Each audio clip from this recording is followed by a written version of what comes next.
अस्सलाम वालेकुम दोस्तों, मैं हूं तनवीर अब्बास और आप देख रहे हैं मेरा यूट्यूब चैनल WSL कंसल्टेंट। बड़े अरसे के बाद आपसे दोबारा जो है ना इस प्लेटफॉर्म पर बात हो रही है और काफ़ी अर्सा जो है ना मैं कुछ अपनी पर्सनल मसरूफियात की वजह से वीडियोस नहीं कर सका, लेकिन अब दोबारा से इस प्रोसेस को स्टार्ट करते, इस जो है ना सिलसिले को स्टार्ट करते हैं, क्योंकि जो है 2022 के जो है ना सेशन स्टार्ट होने लगे हैं।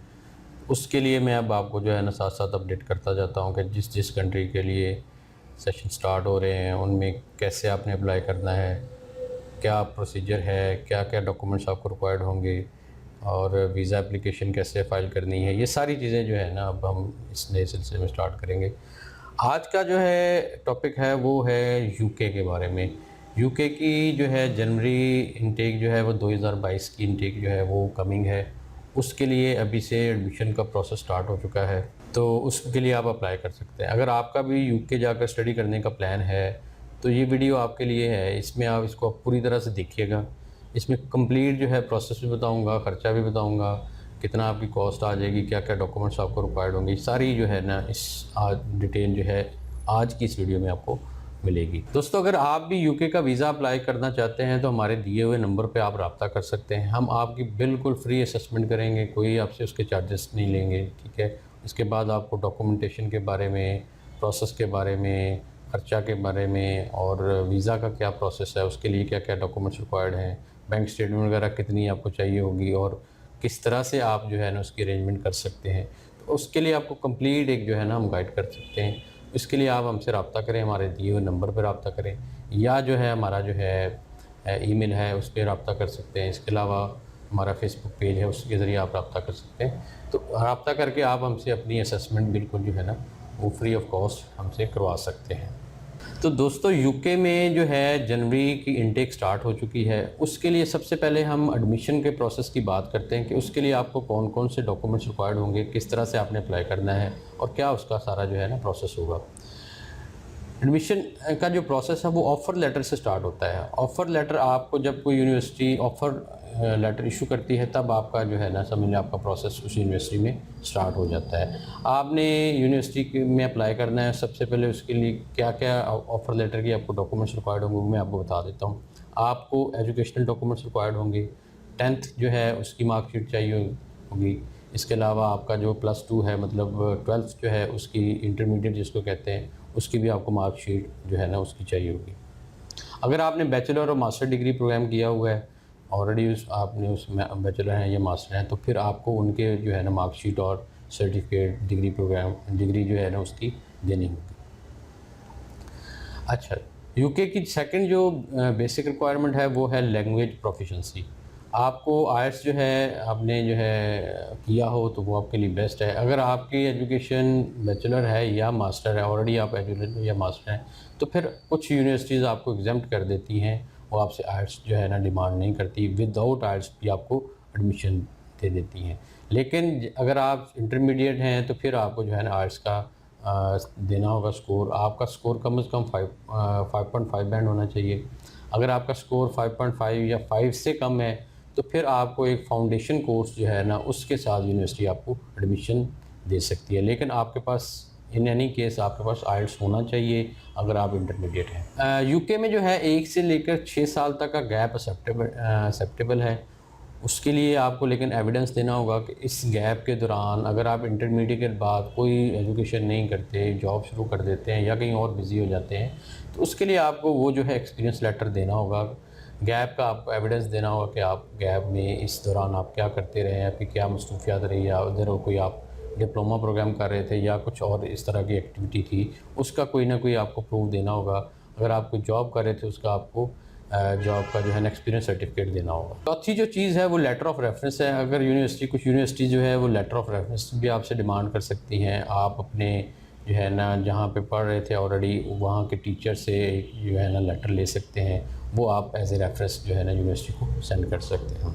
दोस्तों, जब ये सारे डॉक्यूमेंट्स आप यूनिवर्सिटी को सेंड करते हैं तो विदिन 2 to 3 वीक्स आपको ऑफ़र लेटर यूनिवर्सिटी की तरफ से मिल जाता है। यूनिवर्सिटी की तरफ से जो है ना वो कंडीशनल ऑफ़र भी होता है। अगर वो कंडीशन दी हो तो उसमें वो आपको कंडीशन फुलफ़िल करनी होती है। अदरवाइज़ वो जो आपको सिंपल जो है ये कहेगी कि आप फ़ीस डिपॉज़िट कराएँ ताकि हम आपको कैश लेटर जो है ना इशू कर दें। आप फ़ीस डिपॉज़िट करवाते हैं तो आपको कैश लेटर आ जाता है। अगर हम फ़ीस की बात करें तो मोस्टली जो प्रोग्राम्स हैं, बैचलर प्रोग्राम्स हैं, वो 8,000 से लेके 15,000 16,000 पाउंड्स की फ़ीस पर ईयर उनकी होती है। आपको कम से कम 50% से लेकर 75% तक की फ़ीस इनिशियली डिपॉज़िट करवानी पड़ सकती है। तो जब आप फ़ीस डिपॉज़िट कर देंगे तो फिर आपको यूनिवर्सिटी कैश लेटर इशू कर देगी। कैश लेटर जो है वो confirmation of acceptance for studies है, ये इसका एब्रीविएशन है कैश। कैश लेटर इशू होने के बाद आपका एम्बेसी का प्रोसेस स्टार्ट होता है। उसके लिए जो एक इम्पॉर्टेंट डॉक्यूमेंट है वो आपके बैंक स्टेटमेंट है या सोर्स ऑफ फंड्स हैं, कि आपके पास बैंक स्टेटमेंट कितनी होनी चाहिए। आपने जो है ना वो आपको मैं अभी बताता हूँ कि कितनी आपको रिक्वायर्ड बैंक स्टेटमेंट कितनी होगी। अच्छा, जो बैंक स्टेटमेंट की कैलकुलेशन है वो दो तरह से वो करते हैं, एक है इनर लंदन की, एक है आउटर लंदन की। अगर आपका यूनिवर्सिटी कॉलेज इनर लंदन में है तो आप जो है 12,200 पाउंड्स के हिसाब से जो है 9 मंथ की जो है बैंक स्टेटमेंट शो करनी होगी। 9 मंथ के आपको 12,200 पाउंड चाहिए। और अगर आप आउटर लंदन में पढ़ रहे हैं तो 9300 जो है ना पाउंड्स आपको शो करने होंगे 9 मंथ के। इस हिसाब से आपने इसको कैलकुलेट करना है तो आपके ये पाकिस्तानी रुपीज़ में कुछ 30 लाख रुपए की जो बैंक स्टेटमेंट मिनिमम आपको रिक्वायर्ड होगी। ये वेरी कर सकती है पाउंड के रेट के ऊपर, ठीक है ना। लेकिन आपके पास इतनी अमाउंट जो है तो आपके पर्सनल अकाउंट में हो या आपके जो है ना पेरेंट्स उनके अकाउंट में हो, तो फिर ये आपको एज ए जो है ना एक्सेप्टेबल सोर्स ऑफ फंड जो है वो एम्बेसी आपकी यूके की एम्बेसी आपका इसको मानेगी। मिनिमम जो रिक्वायर्ड टाइम होता है आपकी स्टेटमेंट का वो 28 डेज़ है। 28 डेज़ से ज़्यादा होने चाहिए, 28 डेज़ से कम की स्टेटमेंट आपकी नहीं होनी चाहिए। कम से कम ये इतने दिन में आपको स्टेटमेंट चाहिए।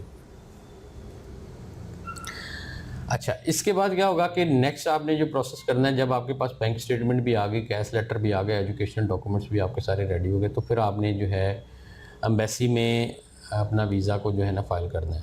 उसके लिए आपने एम्बेसी फ़ीस जो है ना वो 82,000 पे करनी है। इसके अलावा आपने 470 पाउंड पर ईयर के हिसाब से आपने IHS की फ़ी भी पे करनी है।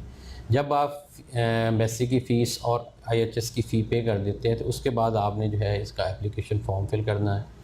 एप्लीकेशन फ़ॉर्म फिल करने के बाद आपको VFS से जो है ना अपॉइंटमेंट लेनी होगी, और अपॉइंटमेंट वाले दिन आपने VFS ग्लोबल में जाकर अपने सारी फ़ाइल है, जो डॉक्यूमेंट्स हैं, जो आपके पास कैश लेटर है, जो बैंक स्टेटमेंट है, जो आपके एजुकेशनल डॉक्यूमेंट्स हैं, पासपोर्ट है, ये सब चीज़ें आपने जो है VFS ग्लोबल के जो ऑफिस में जाकर सबमिट करवा देनी। उसके बाद क्या होगा कि एग्जैक्ट 15 डेज़ के अंदर अंदर आपको जो है उसका रिप्लाई आ जाएगा। या तो एम्बेसी आपको जो है वीज़ा दे देगी, आपको स्टिकर पेस्ट कर देगी, और या फिर जो है ना आपको इंटरव्यू के लिए कॉल कर देगी।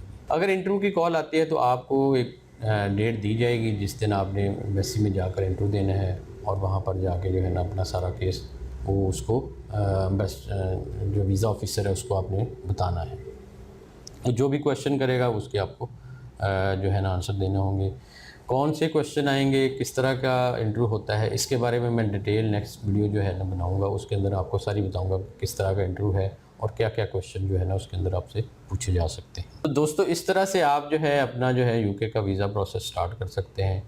अब मैं नेक्स्ट एक वीडियो आपको और भी बनाऊंगा जिसमें मैं आपको टाइमलाइन बताऊंगा कि कितना टाइम है आपके पास और कितना कितना टाइम आपके लिए लगता है जो है ना इस सारे प्रोसेस के लिए। उसमें आपको मैं सारी वो टाइमलाइन के ऊपर एक डिटेल से वीडियो बनाऊँगा।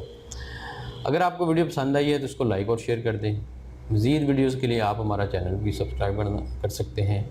अगर आपने अपना केस प्रोसेस करना है, आपको कोई भी इंफॉर्मेशन यूके वीज़ा के लिए, स्टडी वीज़ा के लिए चाहिए 2022 में, अगर आप अप्लाई करना चाहते हैं, अपना केस प्रोसेस करवाना चाहते हैं, तो आप हमसे रब्ता कर सकते हैं। हमारे दिए हुए नंबरों पर रब्ता करें, हम आपको कंप्लीट जो है ना गाइडेंस देंगे, मुकम्मल जो है उसके बारे में बताएँगे। फ्री असेसमेंट है, कोई आपसे उसके चार्जेस नहीं लिए जाएंगे। इसके साथ ही इजाज़त चाहता हूँ। अल्लाह हाफ़िज़।